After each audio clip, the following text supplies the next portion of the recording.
We want to thank you for the efforts you are making to make sure that you establish information technology centers in the whole of the Republic to make sure that our young men and women are versed with what is going to be there in future. That is where the world is going, where people will be able to earn from where they are living, from Karachuonyo, from Huisero, where I come from, and from other places, from Coast, from Kilifi, and from other places, simply because now you would have, this one opens the world and the young men to the world markets of business. And we want to thank you for that and appeal to you, Excellency. We have refurbished Tomboya Labour College at a tune of 500 million Kenya shillings without borrowing, coming from workers alone. And I want people who are making noise to visit Tomboya Labour College, Kisumu. It's more than any known university in this country today.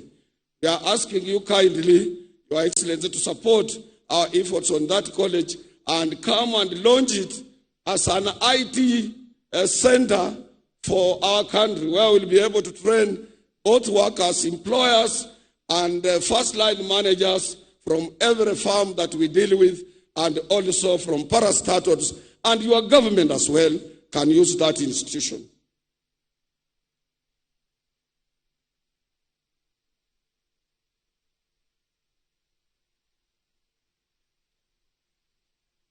Your Excellency, you appointed me on Social Health Insurance Authority, SHIA. And we are migrating to this new authority from National Hospital Insurance Fund. We support you very much on this. And more so the people you appointed on this SHIA board are capable people, people who are committed, Your Excellency, to help you, including the PS Health, including the current acting CEO, and more so the chairman, Dr. Luenyi. But I want to appeal to you, Your Excellency.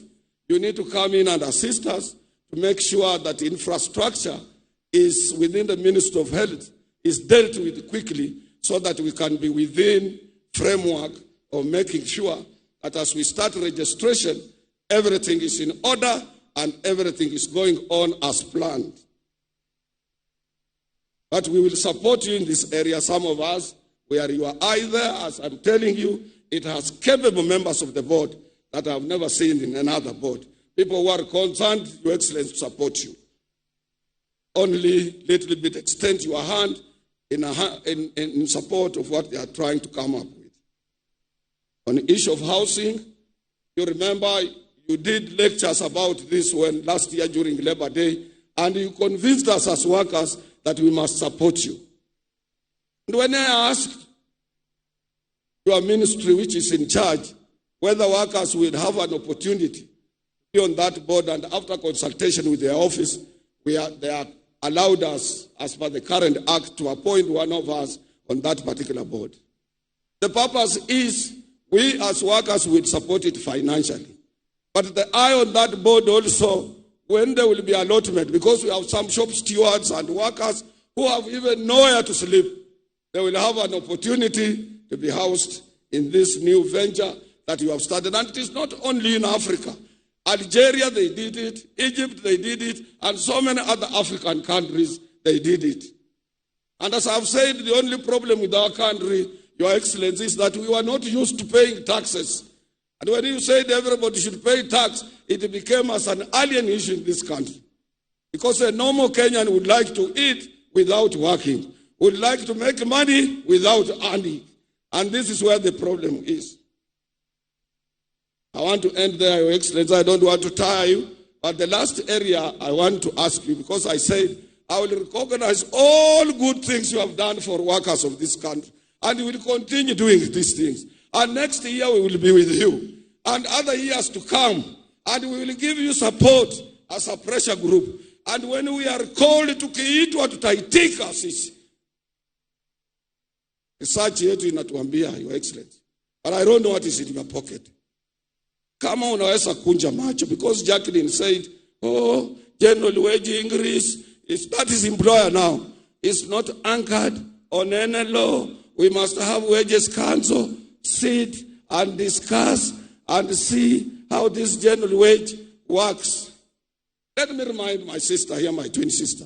In 1972, when our economy was not performing, we were doing badly. Then the late president, the founding father of this nation, Mr. Jomo Kenyatta, announced general wage increase at that time of 15%. Can you imagine? To everybody.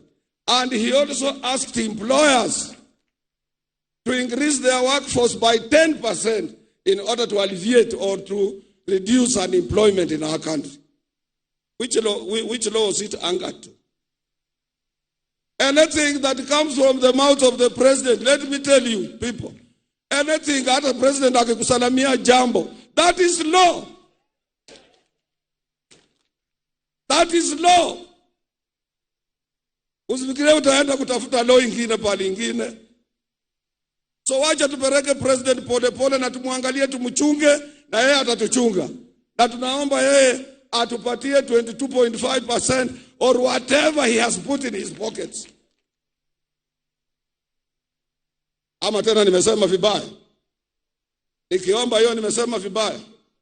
And let me remind our economists, even when our shilling was being devalued, we said on 14th of January that this devaluation of our shilling, which was on speedy rush, did not reflect the true economic activities on the ground.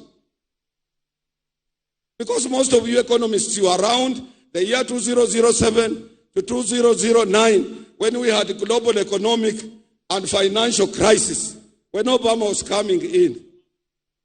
This did not affect Africa because our economy is driven, our formal economy is driven by informal economy, which has huge of deposits in our banks.